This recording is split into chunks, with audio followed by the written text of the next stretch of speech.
Recounting పెట్టుకుంటే బాగుంటుందా? లేదంటే రీవెరిఫికేషన్‌కి పెట్టుకుంటే బాగుంటుందా? ఏపీ ఇంటర్మీడియేట్ సప్లిమెంటరీ రిజల్ట్స్ అయితే వచ్చాయి గదా!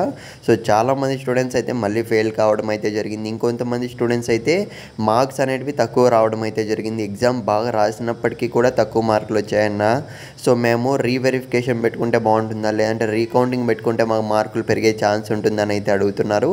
సో, గైస్ ఈ వీడియోలో మీకు ఫుల్ క్లారిటీ అయితే ఇస్తాను. ఇకపోతే వీడియో స్టార్ట్ చేసే ముందు వీడియోని లైక్ చేయడం మర్చిపోకండి. ఒక్క లైక్ చేస్తే మీకు ఏమి మీరు నాకు డబ్బులు ఇచ్చినట్లు కూడా చెప్తున్నా. లైక్ చేయండి, ఎందుకంటే తద్వారానే నాకు కొద్దిగా సపోర్టివ్గా ఉంటుంది. ఎంతమంది రీవెరిఫికేషన్ రీకౌంటింగ్ వెయిట్ చేస్తున్నారో నాకు తెలుసుకోవాలని కదా. సో ఖచ్చితంగా లైక్ చేయడం మర్చిపోకండి.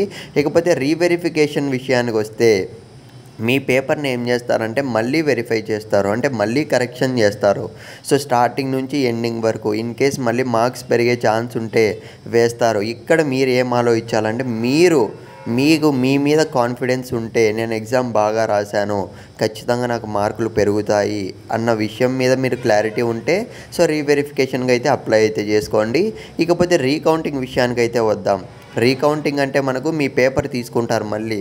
సో అక్కడ కరెక్షన్స్ అన్నీ చేసి పెట్టేసి ఉంటారు కదా.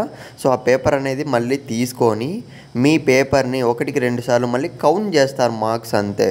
సో కౌంట్ చేసిన తర్వాత మీకు కనుక ఏమన్నా పెరిగే ఛాన్స్ ఉంటే పెరుగుంటే మార్క్స్ అనేటివి పెంచుతారు, లేదంటే యాజ్ ఇట్ ఈజ్గా పెట్టేస్తారనమాట. సో ఇది మనకు రీవెరిఫికేషన్ రీకౌంటింగ్ అయితే డిఫరెన్స్. సో మనకు 2 డేస్ మాత్రమే ఇంకా టైం అనేది ఉంది. మీరు ఇంకా అప్లై చేసుకోకుంటే వెంటనే అప్లై అయితే చేసుకోండి. సో ఆన్లైన్లోనూ అప్లై చేసుకోవచ్చు, లేదంటే మీరు చదివిన కాలేజెస్కి అయితే వెళ్ళి అప్లై చేసుకోవచ్చు. సో ఏమైనా డౌట్ ఉంటే కామెంట్ చేయండి.